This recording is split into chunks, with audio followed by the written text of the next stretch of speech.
to your future. InvestView. Invest in you. Freaky Friday edition of Liquid Lunch on Newsmax TV. Freaky indeed.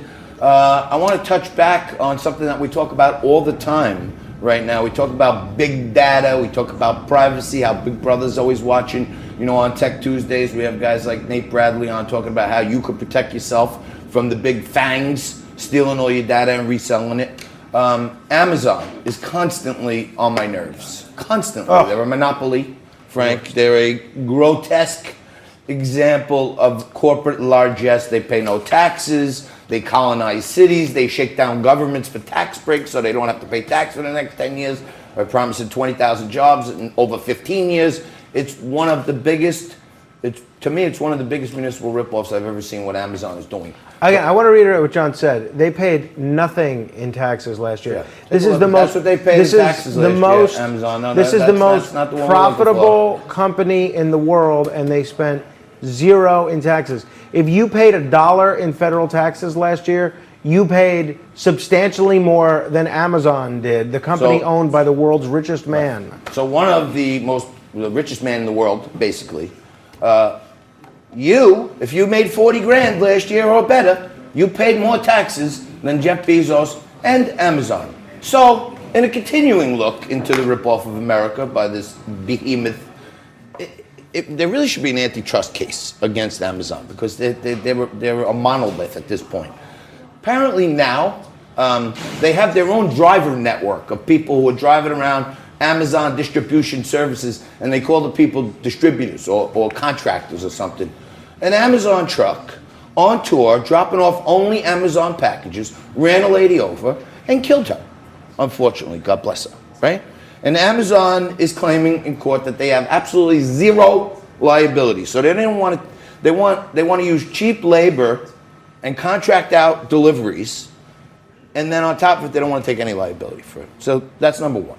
Is that terrible or not? I mean, should they have some liability in it? Yeah, they're working these drivers to putting pressure on them to make all these deliveries in time for the holiday, paying them in many instances less than minimum wage, and they don't want any liability for driving drivers to this point? A truck full of Amazon packages runs a lady over and ends her life. A family is in misery. It's terrible. And Amazon, the richest company in the world, owned by the richest man in the world, says, we don't want to take any responsibility. So put that in your pipe. Now, finally, Amazon, had you not known this, is also now in their resellers category, allowing people to sell other people's garbage. So people are picking through the garbage, and then they take it home, they hose it off, and they put it up on Amazon, and Amazon sells it, takes a cut of it. So now Amazon, not only they want to pay taxes, Frankie, but now what they've said is they're trying to combat sellers who find products in the trash, clean and shrink wrap them, and sell them to oblivious shoppers. Wow. So they're taking minor steps. And, you know, I'm doing a deep investigative piece here. I think I actually found one of Amazon's rubbish resellers just yesterday. Take a look at this. The diving to a whole new level. There she is. Wow. That was right here in Manhattan, under the guidance of one of the worst mayors in American and maybe world history, Mayor Bill de Blasio. People are jumping into dumpsters to pull out the cans for the nickel rebates. And I guess whatever else they find, they sell on Amazon. So it's getting crazier by the minute, not just here, in the top 20 rattiest cities in the country, which are all run by Democratic mayors. Aren't you hoping to be a Democratic mayor? Well, I'm an independent, but I may be able to trick the voters here into New York into thinking I'm a Democrat so that I can get elected. I see. You know what I mean? And then I'll become bizarro mayor and go back to being the conservative Republican that I really am. All right. But so why not just run as a Republican? Because Republicans can't win in New York. Right, but I don't think your message is really ripe for a Democratic primary. I'm going to have a fake message for the campaign. All right. And then once I get in, I'm going to flip everything over. At least you're putting it all out there. I'm being honest. De Blasio, the one thing I respect him for, he was honest. He ran, he said, you, rich people, I'm going to raise your taxes, I'm going to raise your real estate taxes, I'm going to open up the jails, I'm going to let all the prisoners free, I'm going to get rid of bail. He did everything he said. It's scary. Well, I'm still waiting for those horse-drawn carriages to be banned. Yeah, it looks like exactly. they're still there. And if you remember the last time I ran for mayor, I ran for office, I was also for banning horse-drawn Right. Well, they're carriages. still there. All right. Another mayor that's making a great deal of news is Mayor Pete Buttigieg. Here was his Christmas message: not in riches, but in poverty, not as a citizen, but as a refugee. No matter where or how we celebrate, Merry Christmas. Now, the problem with this is Mayor Pete's characterization of Jesus as a refugee. He was not a refugee at all. He was born of the Virgin Mother. Well, Refugee from what? Her womb? Yeah. Where was a refugee? He was born in the manger in Jerusalem. Well, where did he escape the manger? Well, that's sort of exactly right. So they were going from. This is why Liquid Lunch is such a wonderful show, when we got to listen to Pete Buttigieg telling us about how Jesus is a refugee. Well, here's to you, Freaky Friday. But, so they went from Judea to Egypt. They were fleeing from Judea to Egypt, but both of those were controlled by the Roman Empire. So he and his family are going from one aspect of the Roman Empire to the next. So if you go from New Jersey to California, you're not really a refugee. You're both. It's like a traveler. Exactly. More like it's like a commuter or something. He's more of a snowbird. I want to know why he didn't capitalize the M in Mary.